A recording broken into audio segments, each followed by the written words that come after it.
సుమన్ టీవీలో మీ business promotions కోసం ఈ కింది నెంబర్ను సంప్రదించగలరు.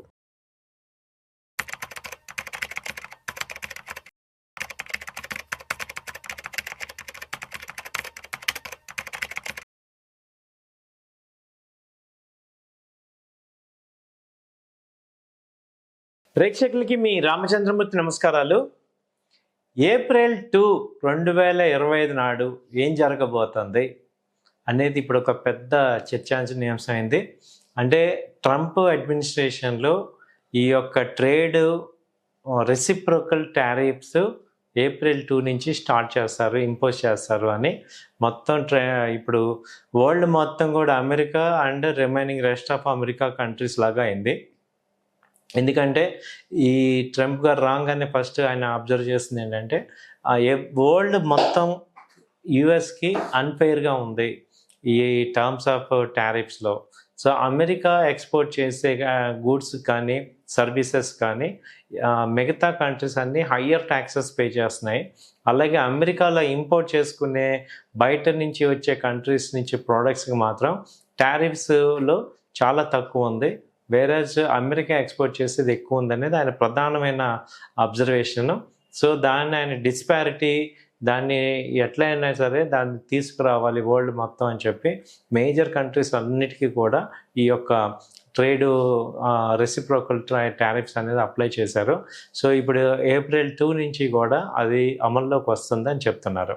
అయితే దీంతో అసలు ఇండియాకి ఎలా ఉంది, ఇండియా యొక్క టారిఫ్స్కి ఏ రకంగా ఉందని చూసుకుంటే ఇండియా ఇంపాక్ట్ ఎంత ఉంటుంది అని చూస్తే ఇండియాకి ఏంటంటే $4 బిలియన్ $4 బిలియన్ ఎకానమీ ఇండియాది.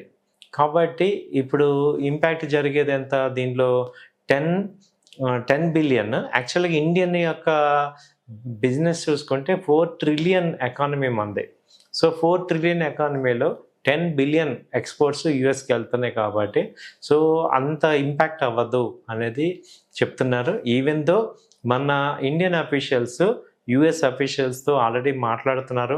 కొన్ని టారిఫ్స్ వైన్కి సంబంధించి, అలాగే కొన్ని టారిఫ్స్ ఆల్రెడీ తగ్గిస్తున్నారు ఇంపోర్ట్స్కి అనేది చెప్తున్నారు. సో ఇప్పుడు ఇండియన్ కంట్రీకి ఎంత ఇంపాక్ట్ ఉంటుందంటే మనది $4 trillion economy, world 5th largest economy. So మనకి ఈ యొక్క యుఎస్ శాంక్షన్స్ టారిఫ్స్ ఎంత ఉంటుందంటే $10 బిలియన్ ఉంది ఆ ట్రేడ్. సో దాని మీద చూసుకుంటే పెద్ద ఇంపాక్ట్ లేదనేది మన నిపుణులు చెప్తున్నారు. అయినా కానీ ఒకసారి నెగోసియేషన్స్ జరుగుతున్నాయి. సో వాటి వల్ల ఏంటంటే డబుల్ ఎట్ ఏ టైం కాకుండా ఆయన ఏమంటున్నారంటే ఈ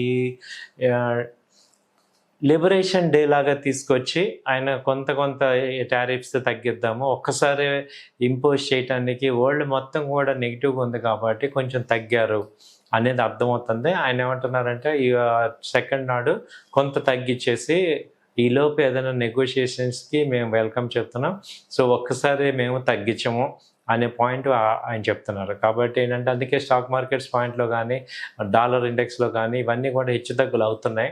ఎందుకంటే ఈ 2nd నాడు, ఏప్రిల్ 2 నాడు నిజంగా ఇంపాక్ట్ ఉంటుందా లేకపోతే మళ్ళీ పోస్ట్పోన్ అవుతుందా అనేది చూస్తే ఇండియా పాయింట్ ఆఫ్ వ్యూలో అయితే డ్రాస్టిక్గా పోస్ట్పోన్ అయ్యే అవకాశాలు ఉన్నాయి. పెద్ద ఎత్తున ఎఫెక్ట్ లేదు. ఈలోపే ఇండియా వాళ్ళు కూడా టారిఫ్స్ అన్ని కూడా యుఎస్ ఇంపోర్ట్స్కి సంబంధించిన టారిఫ్స్ తగ్గించారు. వైన్లో దాదాపు 150% నుంచి దాదాపు 50% తగ్గాయి. అలాగే యుఎస్ ఎక్స్పోర్ట్స్లో చాలా వరకు తగ్గించామని చెప్తున్నారు.